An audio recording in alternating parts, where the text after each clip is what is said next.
ఏ కాలంలో దొరికే పండ్లు ఆ కాలంలో తినండి, మంచిది ఆరోగ్యానికి. రేట్ ఎక్కువ ఉన్నా సరే పెట్టి తీసుకోండి.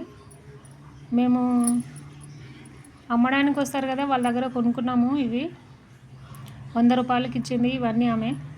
చూడండి, ఇంకా కాయలు కూడా ఇలాగ మధ్యలో ఇలాగ లైన్, వైట్ లైన్, ఇట్లా వైట్ లైన్ రావాలి. ఇలా ఉంటే కనుక తొందర పండు అవుతాయని అర్థము, లేకుంటే పండు కావు.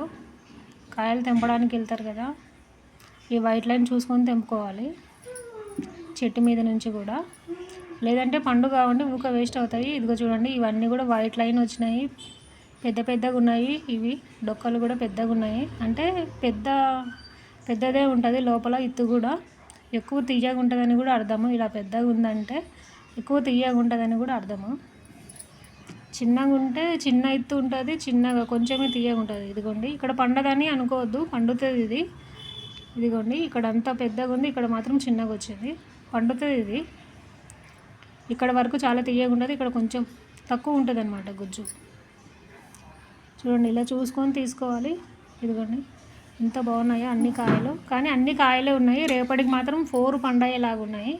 ఇలా పట్టి కొంచెం ఇలాగ ఒత్తి చూస్తే తెలిసిపోతుంది మీకు మెత్తగా ఉన్నది లేనిది.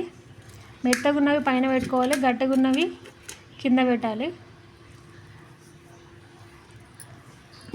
ఎందుకంటే పండైనవి తీసే లోపల ఇట్లా చిట్లిపోతాయి కదా, చేయి తగిలి కాయ దాని మీద పడి చిట్లిపోయి చిరిమిపోతాయి. అందుకే అవి మీద పెట్టుకొని వీటికి ఒక కాటన్ బట్ట ఏదైనా ఇట్లా మూసి పెట్టారంటే కనుక ఇంకా తొందరగా మగ్గుతాయి. మేమైతే చిన్నప్పుడు బియ్యంలో దాచి పెట్టుకుంటుంటే మా చెట్టుకి తెంపుకొచ్చుకొని, మా నాన్న చేనుకి వెళ్తే కనుక సంచులు తెంచుకొచ్చేవాడు. ఇదిగోండి, ఇది కొంచెం పండు అవుతుంది, రాత్రికల్లా అవుతుంది. ఇది బాగా మెత్తగా తగులుతుంది చేతికి అయితే. రేపు పొద్దునకల్లా అయితే ఇంకా తీయగా ఉంటుంది. ఇది చిప్ప కూడా పెద్దగానే ఉంది, అంటే ఇది బాగా పెద్ద పండే, చాలా తీయని పండు అవుతుంది ఇది. బియ్యంలో దాచుకునే వాళ్ళం మేము, ఎవరికి వాళ్ళకి నీకిన్ని అని అనుకొని తీసుకొని ఎవరివి వాళ్ళు బియ్యం సంచులు వేసి రాత్రంతా అలాగా మగ్గబెట్టే వాళ్ళము. సీతాఫల కాయలు రాత్రి మగ్గబెట్టి పొద్దున్నే చూసే వరకు ఒక 2 అయినా పండయ్యేవి కంపల్సరీ. తినేవాళ్ళము, పొద్దున్నే తినేవాళ్ళమండి, పరగడుపునే, ఏం కాదు. మేమైతే తినేవాళ్ళము. రాత్రికి 2, పొద్దునకి 2, మనిషికో 50 దాచి పెట్టుకొని అలాగ తినేవాళ్ళం. లేదంటే ఒక సంచిలేసి ఇట్లా మూట కట్టి గాలి పోకుండా దాని మీద ఇంకో సంచి ఇట్లా మూసి పెట్టామంటే కూడా మన ఇళ్ళల్లో బాగానే ఉంటుంది. ఊర్లో అయితే గడ్డేసి మూసి పెడతాము, గడ్డిలో కూడా మూసి పెడితే కూడా బాగా తొందరగా పండవుతాయి ఇవి, గడ్డిలో మూసి పెడితే. ఇక్కడ మనకు గడ్డి దొరకదు కాబట్టి ఇక బియ్యం సంచి ఉంటుంది కదా, కాటన్ అయినా నార్మల్ అయినా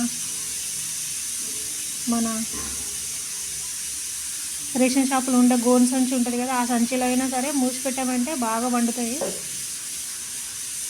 అలాగా తీయగా అవుతాయి. కాయలు తీసుకున్నాము మేము, పండ్లు అయితే చిట్లిపోతాయి, చిదిమిపోతాయి ఇంటికి వచ్చే వరకు. అందు గురించి ఏ కాలంలో దొరికేవి అవి తినండి, కొంచెం రేటు అది ఇది అనుకోకుండా చూసుకొని తీసుకొని. థ్యాంక్స్ ఫర్ ద వాచింగ్ అండి. నా ఛానల్ సబ్స్క్రైబ్ చేయని వాళ్ళు ఎవరైనా ఉంటే సబ్స్క్రైబ్ చేయండి, లైక్ కామెంట్ పెట్టండి.